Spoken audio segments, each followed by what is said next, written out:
प्रभु जी आज तेरे चरणों में हम आए, तेरे चरणों में हम आए। चढ़ाने को ये पावन बलिदान दर पे हम आए, चढ़ाने को ये पावन बलिदान दर पे हम आए। आए प्रभु जी आज तेरे चरणों में हम आए, तेरे चरणों में हम आए। पिता और पुत्र और पवित्र आत्मा के नाम पर आमीन। हमारे प्रभु यीशु क्रिस्त की कृपा, ईश्वर का प्रेम तथा पवित्र आत्मा का साहचर्य आप सबों को प्राप्त हो। और आपको भी। क्रिस्त में मेरे प्यारे भाइयों बहनों और प्रिय बच्चों, आप सभी को जय यीशु की। आज मैं इस पवित्र मिसा बलिदान में आप सभी का हार्दिक स्वागत करता हूं। हम लोग पास्का की पुण्य अवधि में हैं और आज सुसमाचार जो कि संत यूहन्ना के सुसमाचार अध्याय 15 वाक्य 1 से 8 तक से लिया गया है। और ये बड़ा ही सुंदर अध्याय है जो हमारे प्रभु के साथ संबंधों पर प्रकाश डालता है कि प्रभु के साथ हमारा रिश्ता किस प्रकार का होना चाहिए। सुसमाचार में प्रभु कहते हैं कि मैं सच्ची दाखलता हूं और मेरा पिता बागवान है, और वो उस डाली को जो मुझ में नहीं फलती काट देता है, और उस डाली को जो फलती है उसे छांटता है ताकि वो और भी अधिक फलवंत बने। मेरे प्रिय भाइयों बहनों, पुराने विधान में इस्राएल के लोगों की तुलना दागबारी से या दाखलता से की गई है। भजन संहिता 80 वाक्य 9 से 12 तक में भजनकार कहता है कि तू मिस्र देश से एक दाखलता लाया, तूने राष्ट्रों को भगाकर उसे रोपा, तूने उसके लिए भूमि तैयार की जिससे वह जड़ पकड़े और देश भर में फैल जाए। उसकी छाया पर्वतों तक फैलती थी और उसकी डालियां ऊंचे देवदारों तक, उसकी शाखाएं समुद्र तक फैली हुई थी और उसकी टहनियां फरात नदी तक। लेकिन प्रभु के इस महान कार्य को इस्राएल ने सकारात्मक रूप से उत्तर नहीं दिया, और इसलिए हम नबी साइस के ग्रंथ अध्याय 5 वाक्य 1 और 2 में सुनते हैं कि उस दागबारी में जिस लता को बोया गया था उसने अच्छे फल पैदा नहीं किए, बल्कि उसने खट्टे अंगूर पैदा किए। और इसलिए आज प्रभु सुसमाचार में कहते हैं कि मैं सच्ची दाखलता हूं और मेरा पिता बागवान है। और प्रभु हमारी तुलना डालियों से करते हैं कि हमारा और प्रभु का संबंध दाखलता और डालियों का है। हमने अंगूर की दाखलता अवश्य देखी होगी। हम जानते हैं कि तने के साथ डालियों का संबंध कितना गहरा होता है। जब डालियां तने के साथ जुड़ी रहती हैं तभी उनको ऊर्जा मिलती है और तभी वो फल पैदा कर सकती हैं। तो आज का सुसमाचार प्रभु के साथ हमारे आत्मिक संबंध को दर्शाता है कि प्रभु के साथ हमारा रिश्ता किस प्रकार का होना चाहिए, कितना गहरा, कितना आत्मिक, कितना व्यक्तिगत। और कहने का तात्पर्य है कि प्रभु हम में रहें और हम प्रभु में रहें, और तभी हम फल पैदा कर सकते हैं, तभी आत्मिक रूप से हमारे जीवन में वृद्धि हो सकती है। अब प्रभु कहते हैं कि मेरा पिता उस टहनी को जो नहीं फलती है उसे काट देता है और जो फलती है उसे छांटता है। कई बार हम प्रभु के आत्मिक शरीर कलीसिया के साथ जुड़े रहकर भी अगर प्रभु के वचनों को नहीं पढ़ते हैं, विश्वास में आगे नहीं बढ़ते हैं, आत्मिक जीवन में वृद्धि नहीं करते हैं, तो हम उस बेकार टहनी के समान बन जाते हैं जो दाखलता के साथ जुड़ी रहकर भी फल पैदा नहीं करती।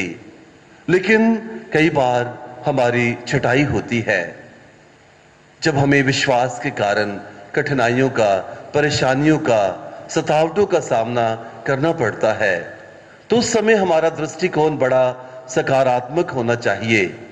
हमें यह सोचना चाहिए कि प्रभु हमारे जीवन में इसलिए कठिनाइयां भेज रहे हैं कि हम शुद्ध हो जाएं, विश्वास में आत्मिक रूप से हम मजबूत बन सकें। प्रभु कौन से फलों की अपेक्षा आपसे और मुझसे करते हैं? इसका उत्तर हमें गलातियों के पत्र अध्याय 5 वाक्य 22 में मिलता है, जिसमें कि संत पौलुस कहते हैं कि आत्मा के फल कौन कौन से हैं।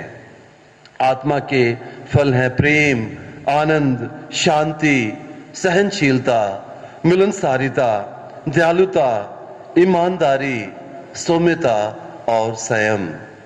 तो मसीहियों के रूप में मेरे प्यारे भाइयों बहनों, हमें ये सब फल पैदा करने हैं और ये फल तभी पैदा होंगे जब हम प्रभु के साथ आत्मिक रूप से जुड़े रहेंगे, उनसे शक्ति पाएंगे, सामर्थ्य पाएंगे और कृपा पाएंगे। तो आइए आज इस मिस्र बलिदान में मैं आप सभी को आमंत्रित करता हूं कि हम सब एक साथ मिलकर प्रार्थना करें, प्रभु से कहें कि प्रभु मेरे आत्मिक जीवन को मजबूत बना, आपके साथ जो मेरा आत्मिक संबंध है वो और अधिक मधुर और सुदृढ़ बन जाए।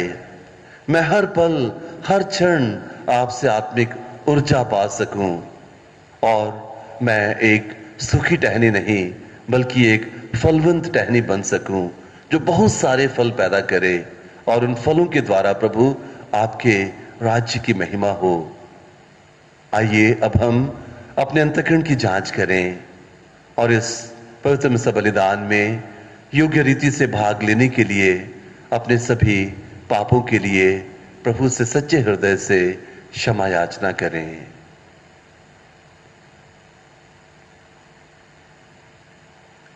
हम सब मिलकर बोलें, हे भाइयों और बहनों, मैं सशक्तिमान पिता ईश्वर और आप लोगों के सामने स्वीकार करता हूँ कि मैंने मन, वचन और कर्म से और अपना कर्तव्य पूरा ना करने से बार बार पाप किया है।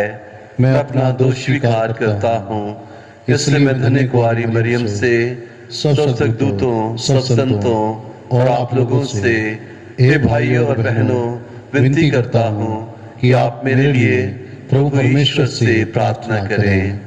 सर्वशक्तिमान ईश्वर हम लोगों पर दया करें और हमारे पाप क्षमा कर हमको अनंत जीवन प्रदान करें। आमीन।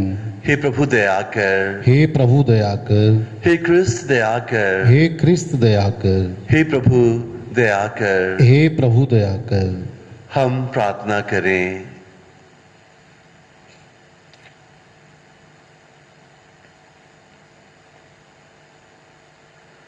हे प्रभु, तू पापियों को पवित्र करता और निर्दोषों से प्रेम रखता है।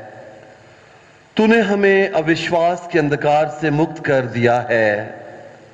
हम तेरे सेवक सेविकाओं के हृदय तुझसे सदा संयुक्त रहें, जिससे हम तेरे सत्य के प्रकाश में पथ से कभी ना भटकें।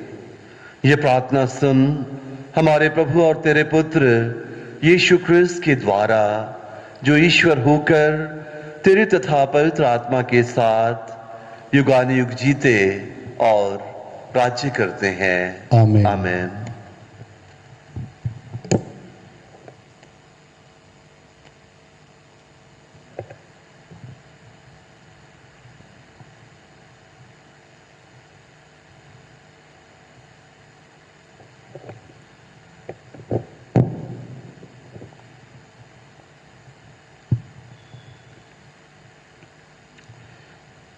प्रेरित चरित से आज का पाठ, उसका अध्याय 15 पद संख्या 1 से 6 तक।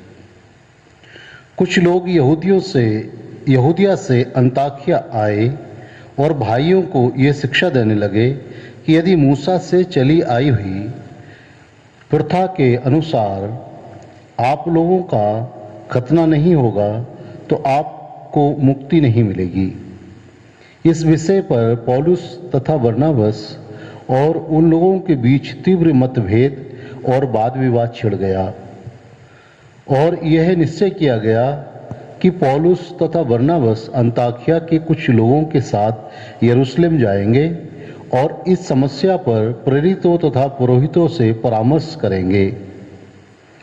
अंताकिया की कलीसिया ने उन्हें विदा किया। वे फेनीसिया तथा समारिया होकर यात्रा करते हुए वहां के सब भाइयों को गैर यहूदियों के धर्म परिवर्तन के विषय में बताकर बहुत आनंदित कर रहे थे। जब वे यरूशलेम पहुंचे तो कलीसिया, प्रेरितों तथा पुरोहितों ने उनका स्वागत किया और उन्होंने बताया कि ईश्वर ने उनके द्वारा क्या क्या कर दिखाया है।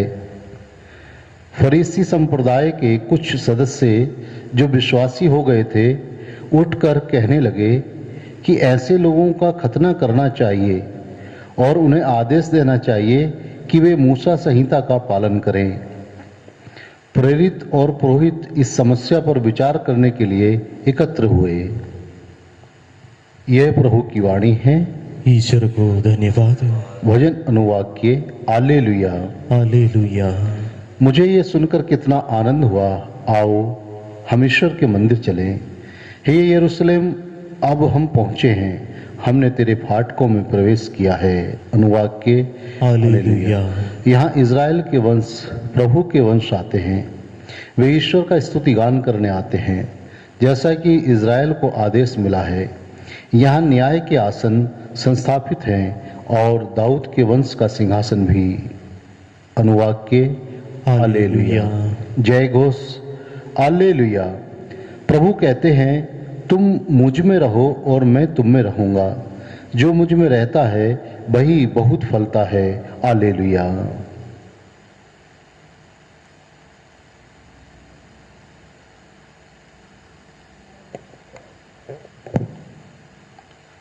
प्रभु आप लोगों के साथ हों और आपके साथ भी।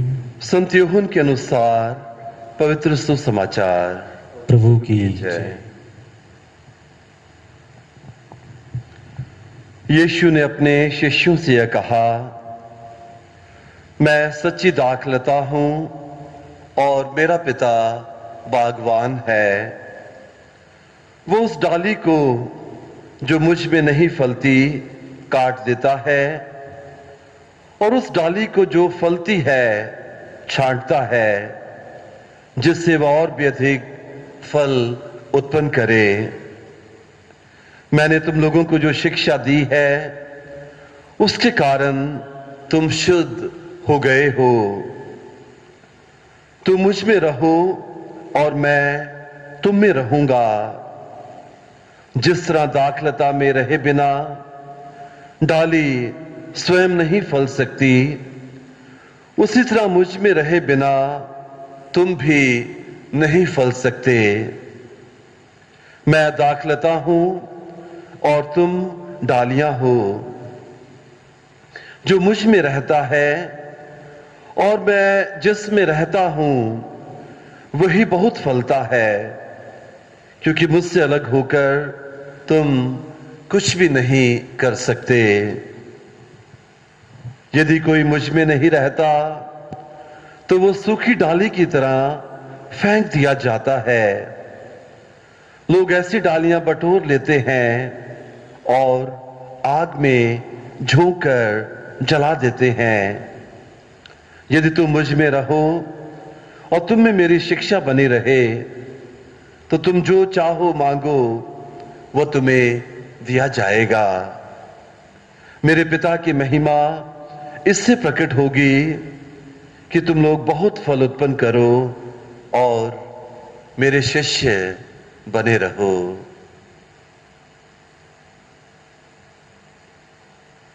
यह प्रभु का सुसमाचार है।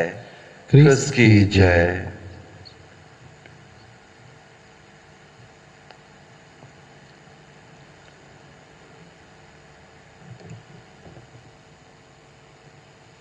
ग्रहण कर लो हे प्रभु जी भेंट दीनों की, इन प्रतीकों में तुम्हें चढ़ाते हम अपनी जिंदगी, हम अपनी जिंदगी। रोटी और दाखरस तुमसे मिले वरदान, दीन मानव के श्रम पसीने का फल, बदल दो इन्हें अपने रूप में, बदल दो इन्हें अपने रूप में, दे दो हमें प्रभु जीवन का बल। ग्रहण कर लो हे प्रभु जी भेंट दीनों की, इन प्रतीकों में तुम्हें चढ़ाते हम अपनी जिंदगी, हम अपनी जिंदगी।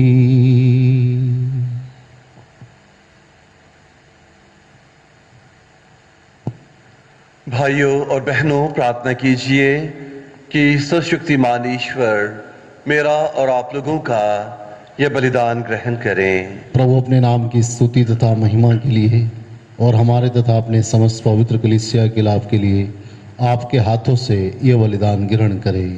हे प्रभु, हमें कृपा दे कि पुनरुत्थान के आनंद से हमारा हृदय परिपूर्ण रहे। प्रायश्चित का जो बलिदान निरंतर चढ़ता है वह हमारे लिए अनंत आनंद का स्रोत बने।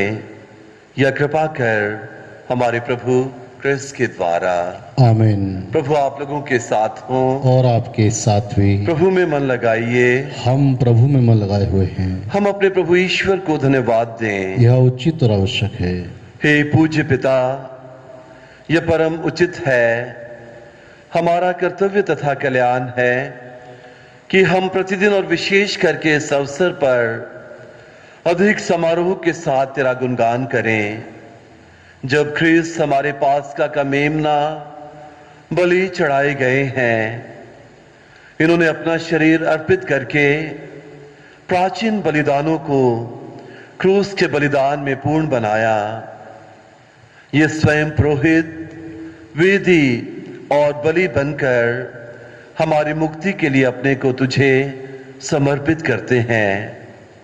इसलिए पास्का के आनंद से विभोर होकर विश्व का कोना कोना उमंग से फूला नहीं समाता है और स्वर्ग के समस्त दूतगण तेरी स्तुति करते हुए निरंतर एक स्वर से कहते हैं, पवित्र पवित्र पवित्र प्रभु विश्वमंडल के परमेश्वर, स्वर्ग और पृथ्वी तेरी महिमा से परिपूर्ण है। स्वर्ग में प्रभु की जय। धन्य वे जो प्रभु के नाम पर आते हैं। स्वर्ग में प्रभु की जय।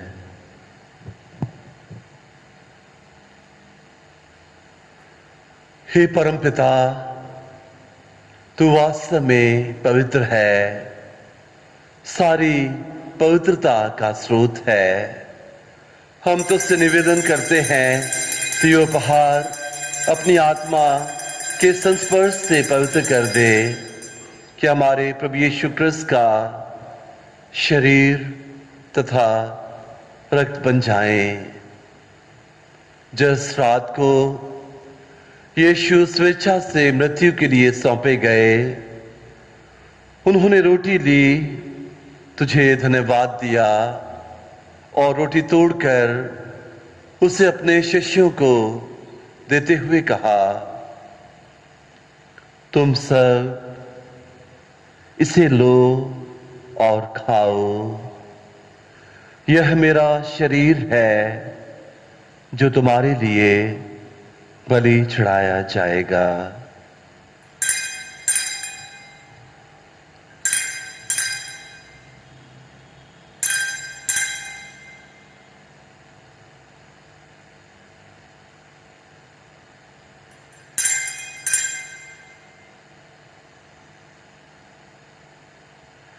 इसी भांति भोजन के बाद उन्होंने कटोरा लिया, तुझे धन्यवाद दिया और उसे अपने शिष्यों को देते हुए कहा, तुम सब इसे लो और पियो, यह मेरे रक्त का कटोरा है, नवीन और अनंत व्यवस्थान का रक्त, जो तुम्हारे और बहुतों के पापों की क्षमा के लिए बहाया जाएगा।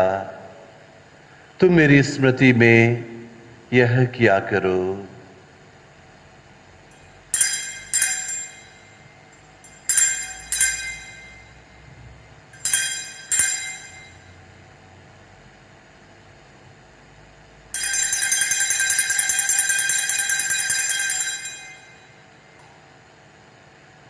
यह है हमारे विश्वास का रहस्य। क्रिस्त मर गए, क्रिस्त जी उठे, क्रिस्त महिमा के साथ फिर आएंगे।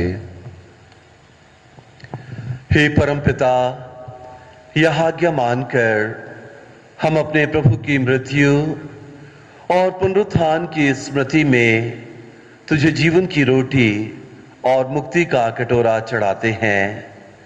हम तुझे धन्यवाद देते हैं कि तूने हमें अपने सम्मुख उपस्थित होने और अपनी सेवा करने का सौभाग्य प्रदान किया है। हमारा नम्र निवेदन है कि हम सब जो क्रिस्त का शरीर तथा रक्त ग्रहण करते हैं, पवित्र आत्मा के द्वारा एकता के सूत्र में बंधे रहें। प्रभु और हमारे संत पिता फ्रांसिस, हमारे धर्माध्यक्ष फ्रांसिस और सभी याजकों के साथ विश्व भर में फैली अपनी कलीसिया की सुध ले तथा इसे प्रेम में सिद्ध बना दे। हे प्रभु, हमारे उन भाई बहनों की भी सुध ले जो पुनरुत्थान की आशा में परलोक सिधार चुके हैं। उन्हें और सभी मृतकों को अपने पुण्य दर्शन का सौभाग्य प्रदान कर हम सब पर दृष्टि डाल कि हम भी अनंत जीवन के सहभागी बने और ईश्वर की माता धन्य कुंवारी मरियम, धन्य संत यूसुफ उनके वर, प्रेरित गण और सब संतों के साथ यो युग युग में तेरे विश्वस्त सेवक सेविकाएं बने रहें, तेरा स्तुतिगान कर सकें, तेरे पुत्र यीशु क्रिस्त के द्वारा।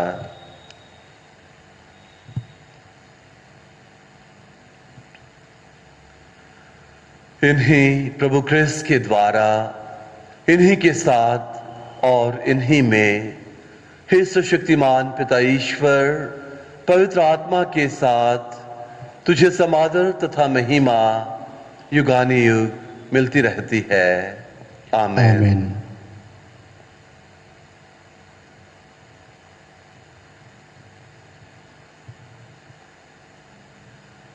आइए हम सब एक साथ मिलकर एक आत्मिक परिवार के रूप में संयुक्त होकर पिता ईश्वर से अपने पापों के लिए क्षमा याचना करें और अपने अपराधियों को क्षमा करने की कृपा मांगें। हे हमारे पिता, तू जो स्वर्ग में है, तेरा नाम पवित्र किया जाए, तेरा राज्य आए, तेरी इच्छा जैसे स्वर्ग में है वैसे इस पृथ्वी पर भी पूरी हो।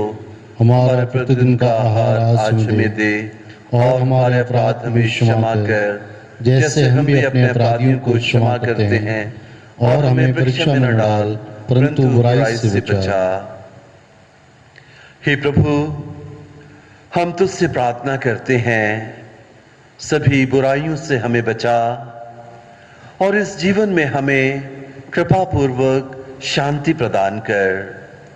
हम तेरी दया से सदा पाप से दूर और हर विपत्ति से सुरक्षित रहें और उस दिन की प्रतीक्षा करते रहें जब हमारे मुक्तिदाता यीशु क्रिस्त फिर प्रकट होकर हमारी मंगलमय आशा पूरी करेंगे। क्योंकि तेरा राज, तेरी सामर्थ्य और तेरी महिमा अनंत काल तक बनी रहती है। हे प्रभु यीशु क्रिस्त, तूने अपने प्रेरितों से कहा है, मैं तुम्हारे लिए शांति छोड़ जाता हूं, अपनी शांति तुम्हें प्रदान करता हूं। तू हमारे पापों पर नहीं, अपनी कलीसिया के विश्वास पर दृष्टि डाल और उसे शांति तथा एकता प्रदान कर तो युगानुयुग जीता और राज्य करता है। आमीन।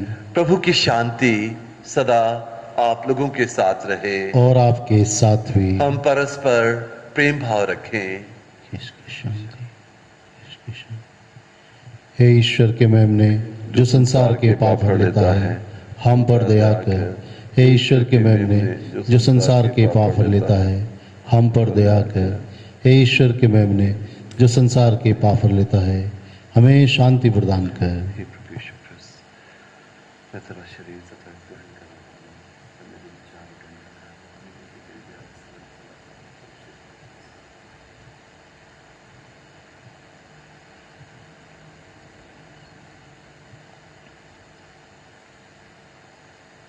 देखिए ईश्वर का मेमना जो संसार के पाप हर लेता है। धन्य है वे सब जो मेमने के इस पवित्र भोज में बुलाए जाते हैं। हे प्रभु, मैं इस योग्य नहीं हूँ कि आप मेरे यहाँ आए, केवल एक शब्द कह दीजिए और मेरी आत्मा चंगी हो जाएगी।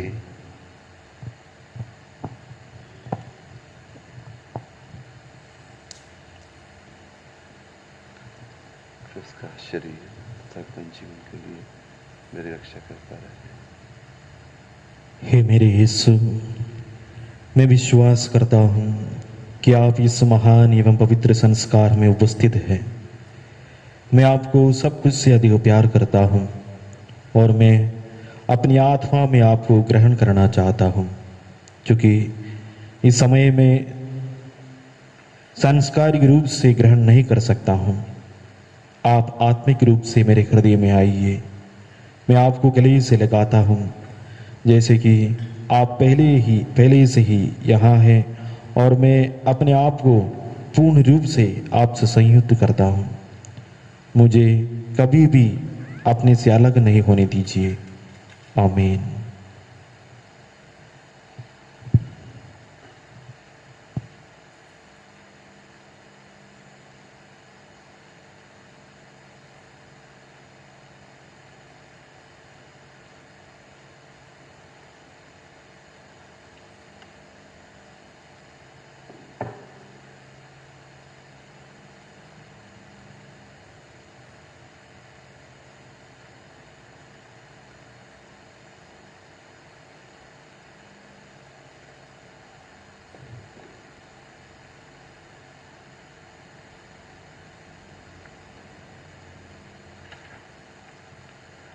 प्रभु ने अपना रक्त बहाकर हमें बचाया है और जी उठकर हम सबको आलोकित किया है।